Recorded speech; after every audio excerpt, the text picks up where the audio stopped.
Mastery Hub, the podcast where we help you practice real English with real conversations. Hi guys, I'm Elena. And I'm Tom. Today's episode is emotional, but also really encouraging. We're talking about hard times, anxiety, burnout, resilience, and why you should never give up even when life feels overwhelming. A really important topic. This is perfect for English and IELTS learners who want to improve their listening skills and learn real everyday expressions people use when they're struggling but still keep going. So grab a coffee or tea, get comfortable, and remember, you can pause, replay, and listen again. Yeah. This is English listening practice for beginners and intermediate learners, but the topic is something all of us feel, no matter our level. Elena, let's be honest. Have you ever felt like everything in your life was just too much? Oh, absolutely. There were times when my mind was racing and I felt completely overwhelmed. I had work, family problems, and health worries all at the same time. Yeah, that my mind is racing feeling is so common. It means you can't stop thinking. Your brain won't slow down. Exactly. I remember one period when I felt like I had hit rock bottom. That expression means the lowest point, when you feel like things can't get any worse. I felt that way when I failed my first important exam. I'd studied for months, but I still didn't get the score I needed. Oh, that's tough. It felt like my dream had disappeared. I really thought, what's the point? Maybe I should just give up. And that's the dangerous moment, right? When we think about giving up. But that's also the moment when we can choose to hang in there and keep going. Hang in there is a great expression. It means don't quit. Stay strong, even when it's hard. You know what helps me in those difficult times? I decided to take a step back. So, what does take a step back mean here? It means you pause, you stop pushing so hard, and you look at your life from a distance. Right. Instead of forcing yourself to work, you ask, what's really happening? What do I need right now? I did the same with my exam. For 1 week, I stopped studying. I slept more, I went for walks, and I talked to friends. I gave my brain a rest. That's so important. Sometimes we think that working more will solve everything. But if you're close to burnout, when you're exhausted emotionally and physically, you need to slow down. Burnout is so common with IELTS students, right? Yes, they study for hours, watch videos, do practice tests, but they forget to rest. Then English starts to feel like a punishment instead of a goal. If you're listening right now and you feel burnt out, remember, it's okay to take a step back. That doesn't mean you're weak. It's a smart decision. Another thing that helped me was my support system. Right. Support system is the group of people who help you when you're struggling. Friends, family, teachers, maybe even an online community. Yeah, my support system was my sister and my best friend.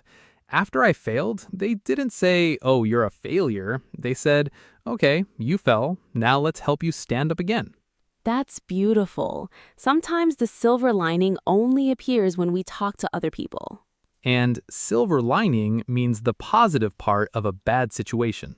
Exactly. For you, Tom, the silver lining of failing that exam might have been learning how you study best or understanding your weak areas. Totally. I realized I was focusing too much on grammar and not enough on speaking practice, so I changed my strategy. So if you're listening and you're going through grief, anxiety, or hard times, try to notice the tiny silver lining. Maybe you're becoming more patient. Yeah. Maybe you're learning to ask for help. Maybe you're discovering who your real friends are. Sometimes the situation is so bad that we feel we have to start from scratch. Start from scratch means to begin again, from zero. No progress, no advantage.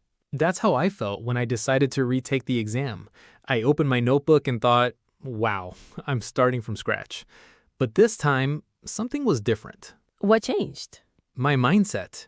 Before, I was scared of failing. Now, I understood that failing once doesn't mean failing forever. It just means I need a new plan. That's such an important idea for language learners. Many students think, my pronunciation is bad, my vocabulary is small, I'm too old, I'll never be fluent. But that's not true. You're not too old, you're not too weak, you're just starting from scratch in a new skill. And that's brave. Learning English is a sign that you believe in yourself. You're investing in your future. Even listening to this podcast shows that you're taking action. Let's talk about bouncing back. Great phrase. Bounce back means to recover after something bad happens, to become strong again. Like a ball, you throw it on the floor and it bounces back up. Exactly. Do you remember a specific time when you bounced back, Tom? Yes, after my exam failure, I gave myself 3 months. I designed a new study routine, shorter, focused sessions, more speaking, more mock tests. I used that pain as energy. And what happened? I bounced back. I didn't just pass, I got the score I needed. The second result was better than I expected. That's resilience. Resilience is the ability to keep going and recover even after hard times. And you, Elena? For me, it was after a period of anxiety and grief. I had lost a family member, and work felt impossible. Yeah. I took time off, went to therapy, talked to friends, and slowly returned to my normal life. I didn't bounce back quickly, but step by step, I did. That's another important point. Bouncing back doesn't always happen overnight. Sometimes it's a slow process, one conversation, one small walk, one lesson at a time. Before we finish, Elena, I want to share a short story from one of our listeners. Let's call him Ahmed. Oh yes, I remember Ahmed's message. It was really powerful. Ahmed wrote to us and said, I took the IELTS exam twice and failed both times. After the second result, I felt like I had hit rock bottom. My mind was racing, I couldn't sleep, and I was completely overwhelmed. I thought about quitting my dream of studying abroad. That's so painful, but also very honest. He said that after a few days, he decided to take a step back. He stopped blaming himself and asked, what went wrong? What can I change? And that's when his support system became important. His family reminded him that failing an exam doesn't define his whole life. His friend told him, I believe in you. Just hang in there. Ahmed also discovered our English and IELTS Mastery Hub podcast. He started listening every morning on the bus, repeating the expressions, and trying to copy our pronunciation. He basically chose to start from scratch, but with a new attitude. He didn't just repeat the same exercises. He changed his routine. Exactly. He focused more on speaking, used new vocabulary, and practiced writing every day. After 3 months, he retook the exam, and this time he bounced back. He got the score he needed. And in his message, he said, failing twice was painful, but there was a silver lining. I became more disciplined, more patient, and I learned to never give up on myself. That line made me emotional. Me too. And if you're listening and you feel like Ahmed felt, remember his story. You might be at your lowest point now, but this can be the beginning of your comeback. Use his example as motivation. You can change your plan, you can ask for help, you can take a break, but don't walk away from your dream. Your future self will thank you for choosing resilience today. So if we put everything together, what would you say to our listeners who feel like giving up on English or IELTS? I'd say this. You're allowed to feel tired. You're allowed to feel scared. You're allowed to feel that your mind is racing and you're overwhelmed. But don't let those feelings decide your future. Beautiful.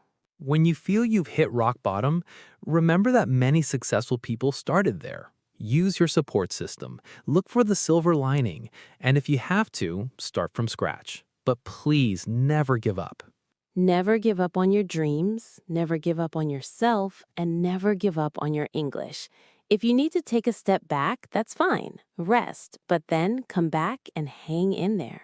And we're here to help you bounce back. That's why we created English and IELTS Mastery Hub, to give you real conversations, natural expressions, and emotional topics that make English feel alive, not just like a textbook. When you listen to us, you're not alone. You're part of a global support system of learners who are all trying, failing sometimes, but still moving forward. Before we finish, let's quickly review the key expressions from today's episode.